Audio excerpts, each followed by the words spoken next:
Skari, your grateful host, and this is the weekly show where I discuss things that have been happening in this week as we move towards the new edition of Warhammer 40,000.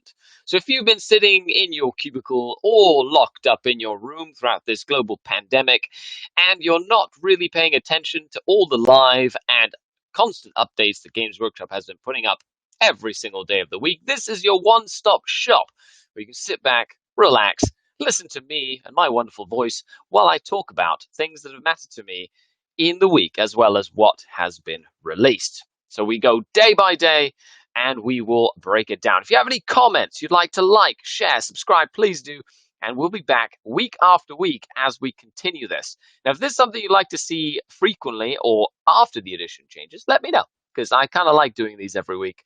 It's a really fun interaction with everybody out there as well. Before we get started, I did want to say I'm doing a giveaway, a massive giveaway throughout all of the social media and the Patreon. So this is a Catachan Kernel that was given to me by Max Aggression Gaming down in Niagara Falls, Ontario. Thank you very much for sending that up. And I'm going to be giving this away to a lucky winner.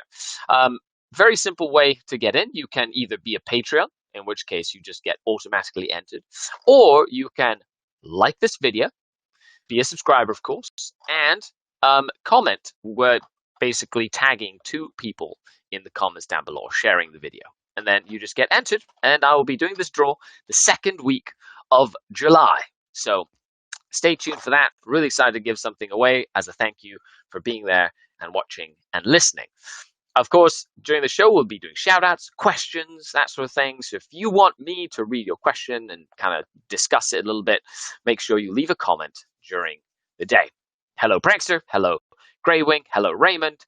Welcome, one and all. And let's begin with the week. And we're going to start all the way on Saturday last week, because the show was on Friday. And Saturday stuff started. So, Games Workshop has been releasing faction focus articles every day, and each faction focus article usually has little tidbits about how they're going to be playing or how they're going to be working in the new edition. The cool thing about that is they're sort of like sneaking in little updates to the rules within those articles, kind of makes you read them like with a fine-tooth comb, and sometimes the rules change is a footnote at the bottom of the article that says, hey, by the way, in 9th edition, this changes. And that definitely changes the way that we look at certain factions, which can be it. So, of course, I got my trusty piece of paper with my scribbled down notes. And the Death Guard basically showed us a change to the way that close combat works. So in the fight phase, charges will fight first, the same as we know, at least we assume that.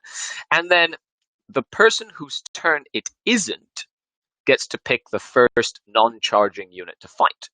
So that basically changes from if I charge, then I get to activate all my charges, and then I get to pick the first non-charger to fight, to I get to activate all my charges, and then you get to pick the first non-fighter that fights. So it also increases the value of the interrupt stratagem, because you could potentially have I attack with a charger, you interrupt, and then I attack with a charger, and then you, if I only have 2 units to charge, then you can pick the first unit to fight.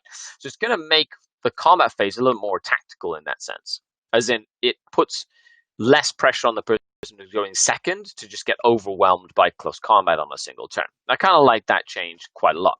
Of course, with Death Guard, keep in mind that you have a really cool guy with the little flamer dude that if there's anybody within 7 inches after they charge, they don't count as charging. So you can actually force them to go after you pick a unit to fight, which makes some of the Death Guard combos really, really powerful. Okay, so let's go to the chat. As always, you can always follow me on Twitter, @Skari2, if you'd like as well. But let's take a look at some of the questions. Hello, Ariel. Virtual stream of Evil Dark Kin moving from Discord to Twitch. That's how that works.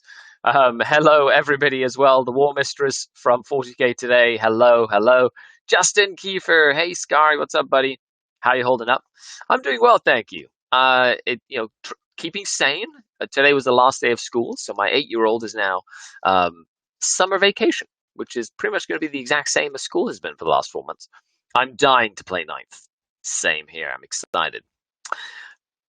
Ultimentra says, from today's article, Assault Intercessors are confirmed as troops, and the Blade Guard Ancient has some kind of melee aura buff. I know us Templar players are very excited about that. Oh, agreed. As soon as I saw that, I was like, well, that's a troop choice. So Chainsword, Bolt Pistol Intercessors as troops. My Black Templars are very excited about that, for sure. Hello, Bam Jitsu. What's going on? Garbanzo Bean Donut. Hello, welcome, welcome, welcome.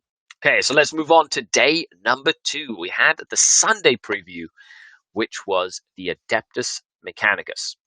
And here what we did is they previewed one of the next sort of like core stratagems, which is what they're called. I believe it's like 6 or 8 stratagems. You know, auto pass morale is one of them. Cover on the first turn for your whole army, I think, would be another one, whatever that's going to be. And then interrupt stratagem and insane bravery stratagem, and then they previewed desperate breakout. So desperate breakout is a 2 command point stratagem that allows you to fall back with a unit that is surrounded, essentially. And this really helps. And now with the article from today, it does seem to state that you're not going to be able to use it if you can't fall back, like with a special rule or something like that. However, if you're, say, tri-pointed or pinned up against a wall or something like that, and you can't get away, or pinned up against the side of the board, you can use this stratagem to essentially fall back your unit from a position where they normally wouldn't fall back. The most common concept of this is the tri-point, which is when you would have a single model and 3 different models around it, so that the model couldn't physically move through, so you could essentially hold a unit in close combat, and the unit that was holding the unit in close combat was usually safe from retaliation in the shooting phase. So it was a very well used and known strategy and tactic in game for competitive players to keep close combat units alive, to make sure that it put a lot of pressure on the opponent. Now, a lot of field badsies will be stopped with you paying 2 command points and being able to move away. Now, it does come at a price. The unit might take casualties. It might die outright if it can't move away far enough. But it does mean that you essentially free up, like you can sacrifice that unit and then shoot at the unit that was doing the tri-pointing. This is a big deal, and it does mean that things like Genes to the Occult, like Vect, for example, will be very important at being able to stop specific stratagems like that as well. So what do you think?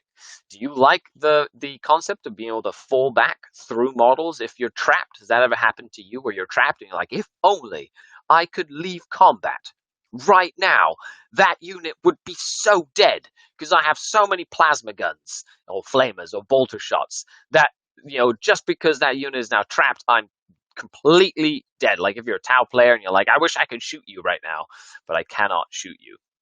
That's just something to keep in mind. Do you have any cool pictures to share on social media? Use the hashtag JustPutPaint on it. Because remember, that's the solution to all your problems. Hashtag JustPutPaint on it. So let's go back into the chat and take a look at some of the comments. Hello, everyone. Lucifer, how's it going? Hope everything's okay. Did you notice the Drukhari article is online? I did. I waited for it to go online before I started the stream so that I would have some cool comments. And I'm very pleased at what I read. So very excited. Hello, Sorry Again. Sorry Again says, long-time listener, first-time watcher. Welcome. Thanks for tuning in. SkaredCast Focus, Drukhari is now live. I know. We should do a live reaction. That's true. We could. I could post it, show it to everybody. That'd be great. Kyle says, laughs in Space Roman. Oh, come on, Ultramarines. This is it. That's right. The changes I've heard. Love all the changes, say Justin Kiefer. Yes, I love the changes. A lot of people, it's funny because I've been receiving messages being like, are you paid by Games Workshop to be so positive? I'm like, no, Games Workshop doesn't pay me. They send me the odd book to review, at least in the past, for the Psychic Awakening series or codexes or whatever. So I appreciate that. Thank you so much, Games Workshop, for letting me do that. But I love this game. I'm a total fan. I'm a nut. And I'm a positive person all around. So if you're not going to be positive, what are you doing hanging around our community? We're a positive community. You should hop onto the Patreon and just see how positive we all are about things. We don't tolerate, bitchiness. It's there's no point. We spend way too much time playing this toy soldier game to be bitter about life. Okay, my death god are happy. your Death Guard better be happy. I'm like Death Guard with the Psychic Awakening, super powerful, but that's a topic for a whole other video. When I start doing all the 9th edition, like faction focuses for 9th edition, I'm going to be doing some of those. So stay tuned for that. Okay, so let's dive in to Monday of the week. Craft World Eldar were reviewed. So Craft World Eldar was one of the not as meaty previews. Basically said, hey, points are going to go up. You might not have a lot of points for stuff. And by the way, Shining Spears is still going to be good. Okay, cool. That's fantastic. However, they did preview a secondary objective. It's like the recon secondary objective. It's not called recon, but it's a very similar secondary objective. Now, we used it in the battle report that we did of 9th edition, as we know it, where I played against Dustin's Tyranids from Stutter Scrub Podcast. And that one is already on the YouTube channel. But that is one of the secondaries we used because it was previewed in that article. Essentially, putting units in different table quarters to get points. Very, very simple. Now, they have said there's going to be a bunch of different secondaries, and in match play, you're going to pick 3 of those secondaries to try and achieve throughout the game, which means you're going to have to learn which secondaries are the best to take for your army based on your matchup, based on the mission, based on the deployment, etc., etc. So I think that's going to be very, very important and very key. As for Craft Old Eldar, there was a change later in the week that was revealed that does change a lot of the things with the fly change, where fly doesn't allow fallback and shoot anymore. So that's going to be very interesting, but we'll talk about that when they previewed it. Of course, if you'd like to support me on Patreon, make sure you do. Patreon.com/SkaredCast. Most of the content I do is free. However, Patreons have access to a worldwide denizen community of positive individuals. We do weekly meta updates and tactical videos, as well as just getting to hang out and do a whole bunch of stuff like participate in little campaigns that we run or tabletop simulator tournaments or things like that as well. So if you'd like to support me on Patreon and help me continue what I do, hey, head on over, check it out, and I really appreciate you for your support. So let's go back down to the chat and see what has been commented. Kyle says, none of the changes have hurt my Ultramarines. Very happy so far. Kyle, I love you, buddy. And yes, Ultramarines are still incredibly powerful. Good man. New Combat Patrol rules. Yes, I love Combat Patrol, by the way. Like, that was the one they previewed today, and we'll talk about that in a second. But Combat Patrol is one of those you can just quickly put together a little army and play against your friends, and it doesn't take too long. And it was the first time it was done was in 4th edition with the Combat Patrol, and it was super fun. I used to enjoy playing little games all the time. Pardon me. Good morning, Alex. Good morning, Groovy. I have another 7 Shining Spears to convert to new bikes. That was decent to hear. That's true. Good morning, Alfarius. How are you? 242, Alfarius. Mark Peterson asks, do you feel 9th is a lot more complicated than 8th? Seems more complicated. I think it is a system that builds off of the simplicity of 8th. So a lot of the basic simplicity of the game mechanics of 8th is going to be there. But yes, I feel that it's not going to be more complicated. They're just going to be more things that influence the game. Terrain especially. Just adding the terrain rules in general and us having to learn how the terrain will impact our games will make it more complicated just because of the fact that we have to remember more information on what the different terrain traits do, as well as learn ways to sort of incorporate those rules into our general strategy when we're playing the game or to specific tactics when we're on the table specifically as well. Really looking forward to Crusade, says Justin. Man, I can't wait to see the new Shining Spears kit. Well, a new Shining Spears kit. Yeah, so it'd be cool once they start releasing all the new kits like that, right? And as for Crusade, I don't know about you, but I'm starting a Crusade as soon as the rules drop, because why not? And I love telling a story, and Archon Skari needs a story. He definitely needs a story. Okay, so let's dive in to the next day, which was Tuesday of this week. They previewed Tyranids. That's right, our good old Gribbly friends got a preview. And they got to preview the dense cover rule. So, as of course, terrain has a variety of different traits and rules. Dense cover is essentially a very simple way of saying it's dense, it's hard to hit your opponent. Therefore, if you're behind it or in it, your opponent gets -1 to hit you. Now, they did write a Bit of a long rule for explaining that rule. And but essentially, it's a -1 to hit cover, not just a +1 to your save cover. So there are a lot of special rules out there right now that ignore the bonus to your save part of the cover. So being in dense cover, where it makes it just harder to hit you, is another way of adding like a layer of survivability to units that otherwise wouldn't have been able to get it in the first place. Personally, I'm a fan of this rule set, of this like specific rule, and we've seen it in Kill Team, we've seen it in Cities of Death, we've seen it in a variety of different places where being obscured by a piece of terrain would confer a negative modifier to hit. It was only a matter of time before they ported that over to General 40K, in my opinion. Now, it does mean that you're going to have to know the difference between dense cover, light cover, heavy cover, obstacle cover, all this other stuff.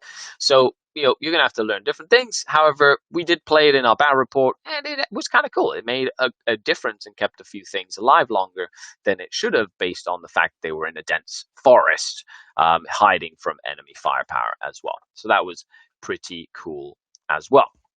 Okay, don't forget that I stream every single day on Twitch, 11 a.m. Eastern Standard Time, Monday through Friday. So make sure you head on over to Twitch, follow/subscribe, and I will be there doing hobby videos and things like that. We sit down and chat and hashtag just put paint on it. Let's go back to the chat and answer some more questions. I think 8th was too simple, and there were a lot of add-ons. Correct. That's from Warpsmith Ray. Agreed. Alex says, good morning to everybody. Justin Kiefer says, line of sight blocking terrain and reserved rules, my Eldar are happy. Yes, that's true. I love the fact that I can take my Reaper or my Ravager or my Raiders and hide them, and physically hide them from line of sight so they don't just get shot to pieces instead of just having to deep strike them or something. Groovy says, I want to share. I am working on personal rune stones for Wraith Knights. The stone on the back that is supposed to represent the spirits that is the construct. I got some runes ready, made some prototypes, but have to adjust the size to match the kit. Nice, that's actually really cool. I guess you could even make like your own alphabet of runes and then put runes all over your Eldar. Have like a really cool thing like that. Uberto Lucy asks, have we talked about the Drukhari faction focus the drop today? No, that comes in the Friday part. Diabolical Prankster, gonna need a lot of little 3D printed markers for cover. That is true. Kyle asks, also won't be oppressive because it's only -1 max. Correct. Of course, you can stack minuses and pluses, right? Stack them. But at the end of the day, you only apply a -1 or a +1 ever. Travis Breeden says, watching the game you played 9th, as you know it really seemed the game played quicker. Did you find this to be the case, even with the lack of all knowledge of the rule set? The game felt super fast. We were playing the game from turn 1 to the end of the game. It was like every single turn something was happening, and it was really intense, and I loved it. It was great. So you're going to have to get ready to play the game like right off the bat. Alex puts a bunch of hearts in. Yes, the love is great between you and Alfarius. It's palpable. I love it. A bromance is better than most rom-coms. Agreed. That would be between Alex and Alfarius, because you guys are hilarious, and I love it. Okay, let's dive into the Wednesday. So Wednesday was probably one of the biggest previews of the week. Midweek, they tend to dump a whole bunch of rules on you so you can really digest it in the middle of the week. And that was the addition of, or the showcasing of, the strategic reserves and how the strategic reserves sort of work, as well as the Astra Militarum faction focus that showcased the changes to the morale phase. So let's dive in. Strategic reserves. You can essentially spend command points to put certain number of power level in Deep Strike Reserve. So it really has nothing to do with number of units. It has to do with the power level combined of units that you want to put into Strategic Reserve. And it's about 1 power level for every 10. So 1 to 9 power level is 1 command point. 10 to 19 is 2 command points, 20 to 3 command points, etc., etc., etc. So you can grab a chunk of your army and put it into Strategic Reserve using command points. Now, when they arrive, they cannot arrive on turn 1. They can arrive on turn 2, and they can arrive on any board edge that's not your opponent's board edge or inside of your opponent's deployment zone, part of the board edge on the side. And then turn 3, all it does is they can come in on any board edge, even your opponent's deployment zone sideboard edge, but not their main board edge. So you can essentially just kind of, so turn 2, you've got like most of the board. Turn 3 kind of adds in the deployment zone, but you can never kind of come in behind the enemy. It's like an outflank to come in on the sides. They did sort of explain that if you have a unit that cannot come in from strategic reserve because your opponent's blocked off the table, whatever, units will always be able to deploy within an inch of your table edge, is like an emergency reserve rule. And if they did that and they end within engagement range of the enemy, then they count as charging. So I think they've put that in to prevent someone like me from blocking off the entire table, and for your strategic reserves to just be irrelevant for the entire game, or to lose a portion of your army that you'd kept in reserve because you thought it would be a cool idea. So I like the addition of that, and I'm really curious to see how that's going to play into the game. However, units that you used to take in your army that didn't have any sort of deployment shenanigans, or that you took a specific faction to try and get access to deployment shenanigans, like Space Wolf aggressors, being able to basically outflank, or Talarn to basically put stuff in reserve. Now you can essentially do it with any faction. That opens up the strategic element of many, many armies having access to that, which I think is really, really cool. And I really like that because it just opens up the game to more outside of the box thinking, and it forces people to think more three-dimensionally around the whole table rather than just, right in front of you, for example. The second thing would be how the morale phase works. So they wanted to make morale more relevant. And the way they've done this is by instituting an attrition roll. So you take your morale test as normal, which you remember from 8th edition. You roll a dice adding the number of casualties. If the total number is over your leadership, essentially, you will fail that morale test. Now, in the past, you would lose an additional model for each point that the test was failed by. So it was an all or nothing approach. You either lost one model and nothing else, or I could shoot 16 of your plague bearers off the table, or 20 of your plague bearers off the table, or your horde or whatever, and kill enough that if you didn't use the automatically pass morale, then the rest of them would just run away. There was no roll, right? Because they would just instantly pop. That is gone. It doesn't matter how much you fail the morale test by, you will only ever lose one model. And then after that, if you fail the test, you have to roll 1 dice for each additional model left in the unit, and on a 1, they will flee. So that is the attrition roll. If the unit is under 50% strength, you subtract 1 from that roll, which means that 1s and 2s will run. But it means that if you have a big 30-man blob or a big unit that has low leadership, I used a Razorwing Phlox in my latest battle report, and that is a unit with 4 leadership or 5 leadership. Now, normally, I would have to babysit them with the Beast Pack Master run around, but in the game, I was able to send them off on their own, knowing that even if they failed their morale test, only one of them would flee, and then I would have to roll additionally for the other models, but it would keep them around a lot longer unless the opponent physically killed them all by shooting them off the board or bringing them down to 1 model. Because even if you have a big unit that comes down to 2 models, and that's all you have left, even if you took 30 casualties, you have a 1 model that will run from the morale, and then the other model takes an attrition test. So they will either stay on a 3+ or run on a 1 or 2, which means that focusing fire and really making sure that if you want something dead, you really kill it is going to be super, super important. Now, they did say that there are going to be ways to maybe add or subtract from this attrition roll as the game goes, so maybe we'll see some more morale things banking in on that. But it did make the rule more relevant and something that we were rolling for and actively looking to see how it would work in the game. So it's something very interesting, and I think it's going to change the way that we look at destroying units in the game as well. So just something to keep in mind. So let's dive into some of the questions here. More Security says, I'd peg you more of a Tom Hanks kind of guy. True. And Alex is definitely way more handsome than Tom Hanks. Good morning, TV Robbie. Thank you for tuning in all the way from Australia. I really appreciate it. Makes me smile every time I see everybody hanging out. Okay, so let's dive in. There are a few questions. If you want me to answer your questions, make sure you put them in the comments down below. But let's dive in to the Thursday update. This was the Fly Swatted Tau and Overwatch Dominance update. That's right, you heard it right. So, yesterday, Tau update, they essentially previewed the fact that Tau Overwatch does not change. They can still basically Overwatch with everybody for free, pretty much, as that is their thing. That is what they do. The Tau like to shoot you and don't have any presence in the psychic phase or really the combat phase in any way. It's the shooting phase. So it's only fair that they kind of really shoot you well, even in your turn.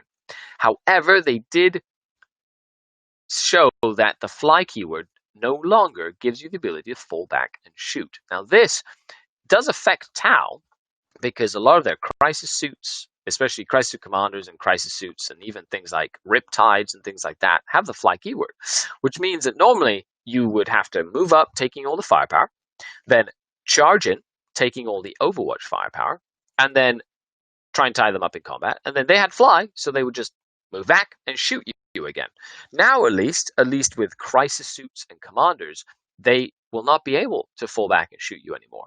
So going through all that trouble to try tag them will pay off a lot more than it did in the past. Now, they still shoot you a lot in Overwatch, but at least it means that you're not instantly dying because they can just move away from you and then blow you off the board. As for Riptides, being monsters, they can shoot you or shoot the unit that is in combat with them, so that's still very dangerous. However, they won't be able to, say, move away from the combat and still shoot. So it's going to change the dynamic of that matchup quite a lot, but it also affects an incredible amount of things. It affects, all the Eldar tanks. It affects all the Dark Eldar tanks, all the Harlequin tanks. Well, actually, Harlequins, well, they have like better than fly rules. It affects things like Hellions and Reaver jet bikes. It affects Space Marine, jump pack guys like the Inceptors, unless you're an Ultramarine player, for example. It affects Tau specifically. There's so many factions that it does affect.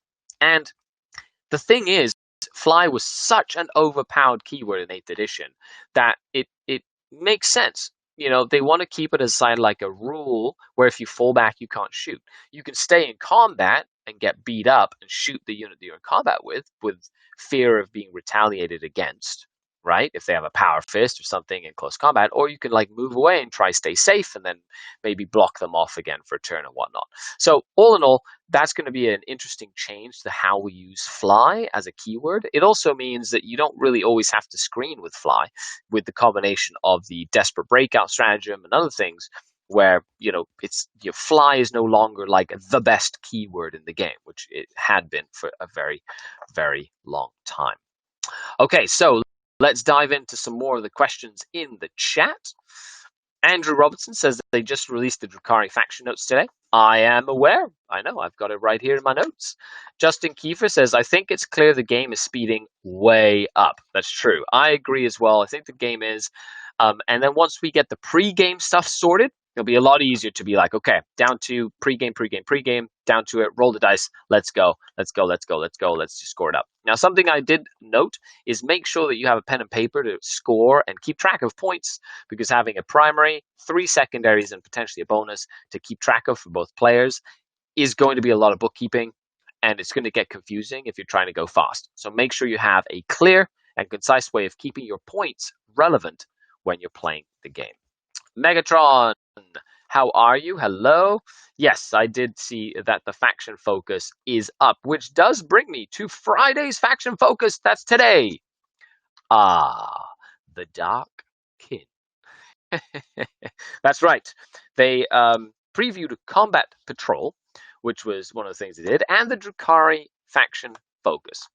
So, in Combat Patrol, basically you can play small 500 or points so armies that you just pit against each other. They'll have specific missions that you can play for that small point level, and it's a good way of essentially getting started. They did say most of the starting box sets or whatever, about 500 points, which makes it a lot easier, about 25 power level or whatever, which makes it easy to sort of put a little army together and put it on the table and start playing with your friends. Now, in the Drukhari faction focus, they sort of built off of that patrol detachment, which they previewed. It is 2 command points, where they basically, I was wondering the whole week, I was like, I wonder what they're going to do with the raiding party rules.